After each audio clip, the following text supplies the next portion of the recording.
Au nom du Père, du Fils et du Saint-Esprit. Amen. La paix de Jésus soit dans votre maison. J'espère que vous allez bien, que vous êtes dans la paix et la joie de Jésus. Nous sommes dimanche, jour de la Sainte Messe dominicale. Donc, préparation. On fonce à la Sainte Messe en courant vers toi, bien-aimé Jésus. Merci pour ton corps et ton sang. Alléluia. On ne mesure pas la grâce que nous avons. Allez te dire merci le dimanche. Waouh! Le premier jour de la semaine. Amen. Eh bien, on reparle de. C'est pas moi qui l'ai décidé, c'est la parole du jour. C'est l'évangile du jour. Jésus, bien-aimé, tu annonces ta passion. Saint Matthieu, chapitre 16, versets 21 à 27. À partir de ce moment, Jésus, que ta parole entre dans mon esprit, que ma bouche proclame ta parole et que mon cœur l'accueille. Amen. Jésus annonce sa passion. À partir de ce moment, Jésus commença à montrer à ses disciples qu'il devait partir pour Jérusalem. Là-bas, il aurait à souffrir beaucoup de la part des anciens, des chefs des prêtres et des maîtres de la loi. On allait le tuer, mais il devait ressusciter le troisième jour. Pierre alors le prend à part et commence à lui faire la leçon en disant « Ne parle pas de malheur, cela ne t'arrivera pas, Seigneur. » Mais Jésus se retourne et dit à Pierre « Passe derrière moi, Satan, voudrais-tu que me faire chuter? Ta façon de voir n'est pas celle de Dieu, mais celle des hommes. » Jésus dit alors à ses disciples « Si quelqu'un veut marcher derrière moi, qu'il renonce à lui-même, qu'il prenne sa croix et qu'il me suive. Celui qui veut sauver sa vie la perdra, mais s'il la perd pour moi, il la gagnera. Où est le bénéfice si l'on gagne le monde entier, mais qu'on se détruit soi-même? Avec quoi va-t-on racheter sa propre vie? Pensez que le Fils de l'homme viendra dans la gloire de son Père entouré de ses anges, et alors il rendra à chacun selon ce qu'il a fait. En vérité, je vous le dis, certains qui sont ici ne feront pas l'expérience de la mort avant d'avoir vu leur royauté et la venue du Fils de l'homme. Amen.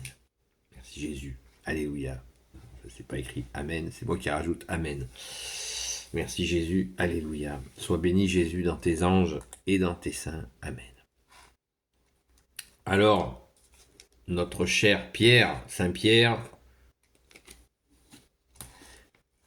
le fougueux Pierre a réagi et on voit une fois encore que Pierre est fougueux.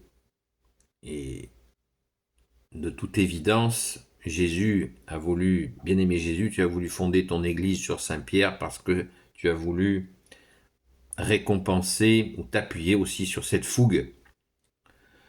Si Saint Pierre ne veut pas que Jésus meure, c'est qu'il l'aime. Ça va de soi. C'est beau, c'est une belle intention. Il n'a pas tout compris. Et puis nous, on peut dire, ah, Pierre il comprend pas, ouais, c'est facile 2000 ans après. Mais là, dans le feu de l'action, eh bien, c'est magnifique, cet amour, cette amitié, de toute beauté. Hein. Saint Pierre qui veut protéger Jésus, on le voit à l'arrestation de Jésus au jardin des Oliviers. Saint Pierre a pris l'épée pour défendre notre bien-aimé Jésus. Mais il n'avait pas une compréhension suffisamment spirituelle des choses. Encore une fois, c'est facile de dire ça. Mais cette explication de Jésus, voilà, Jésus le recadre en lui disant que c'est le plan, la mort et la résurrection. C'est merci Jésus d'être offert pour nous, merci d'être ressuscité pour nous. Donc, je pense qu'on peut lire à travers ça une invitation à essayer le plus souvent possible d'avoir une compréhension spirituelle possible, ce qui ne veut pas dire aller se percher dans le cosmos, mais demander à Jésus de nous aider à comprendre ce que nous traversons, de façon à aller à l'essentiel, l'essence du ciel que tu es Jésus. Amen. Parce que Jésus venait de l'expliquer, qu'il allait être tué par des anciens, des chefs des prêtres et des maîtres de la loi. Voilà. Mais qu'il devait ressusciter le troisième jour. Donc, nous avons la réponse. On sait que ces gens-là se sont servis des Romains pour exécuter Jésus, pour l'assassiner. Donc, nous en avons, des fois il y a des gens qui s'interrogent sur qui a tué Jésus. Saint Matthieu, chapitre 16, verset 21, Jésus l'explique très clairement. Merci Jésus de t'être offert pour nous. Merci Jésus d'être ressuscité pour nous aussi et d'être avec nous jusqu'à la fin des temps. Amen. Alors, verset 24, Jésus dit alors à ses disciples, si quelqu'un veut marcher derrière moi, qu'il renonce à lui-même, qu'il prenne sa croix et qu'il me suive. Celui qui veut sauver sa vie la perdra, mais s'il la perd pour moi, il la gagnera. Où est le bénéfice si l'on gagne le monde entier, mais qu'on se détruit soi-même? Avec quoi va-t-on racheter sa propre vie? Cette parole est d'une grande complexité. Suivre Jésus, porter sa croix, et ne pas chercher à gagner le monde, ça c'est déjà plus... On le comprend facilement. On a toujours, on le voit dans notre société, où on nous invite à les loisirs, les voyages, patati patata, aller à l'extérieur de nous-mêmes le plus possible, comme si nous n'étions pas nés à un endroit où nous avons des choses à vivre et à apprendre. Voilà, bien sûr qu'il y a des gens qui peuvent être appelés par Jésus pour aller ici ou là, mais c'est très rare. La plupart des gens, nous avons à vivre des choses dans l'endroit où nous sommes.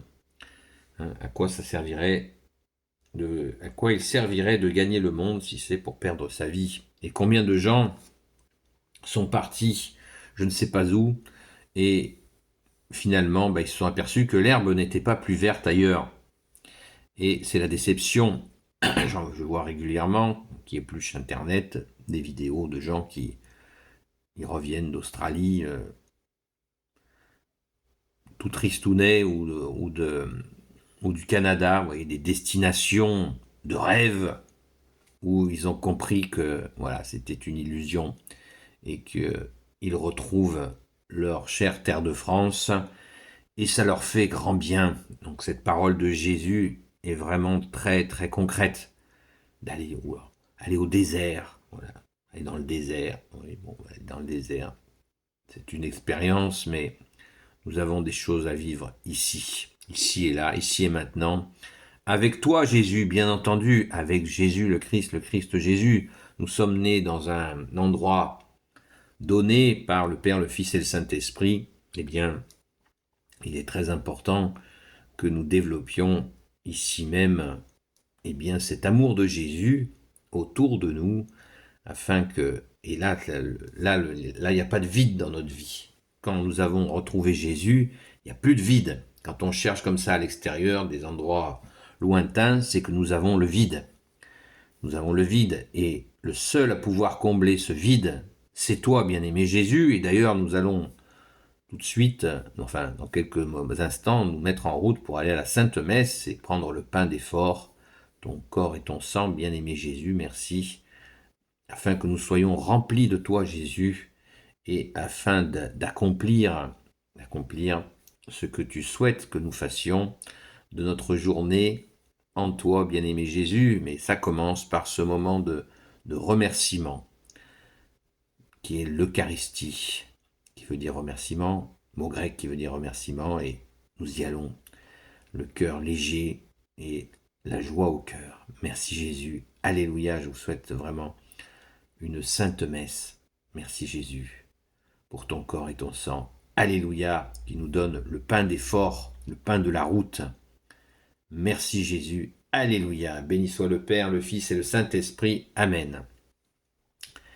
Merci à toi Jésus bien-aimé, à toi Sainte Mère Marie, à toi Grand Saint Joseph, à toi notre chère Sainte Patronne, Sainte Marie-Madeleine, de vous bénir selon la seule volonté de Jésus. Merci à Saint Michel Archange de vous protéger selon la sainte volonté de Jésus. À très vite. Sainte Messe à vous.